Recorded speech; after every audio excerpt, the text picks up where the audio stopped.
Kumusta sa lahat mga kaibigan sa channel na Velor? Ngayon, ipapakita ko kung paano mag-download at mag-install ng CurseForge para sa Minecraft modpacks at mods. Pumunta tayo sa kahit anong browser. Dito, i-type natin ang CurseForge.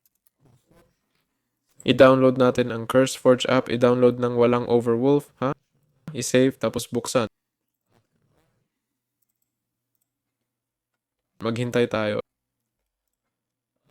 I-click ang next, tanggapin, tapos i-click ulit ang next. Nag-i-install na, medyo mabilis lang.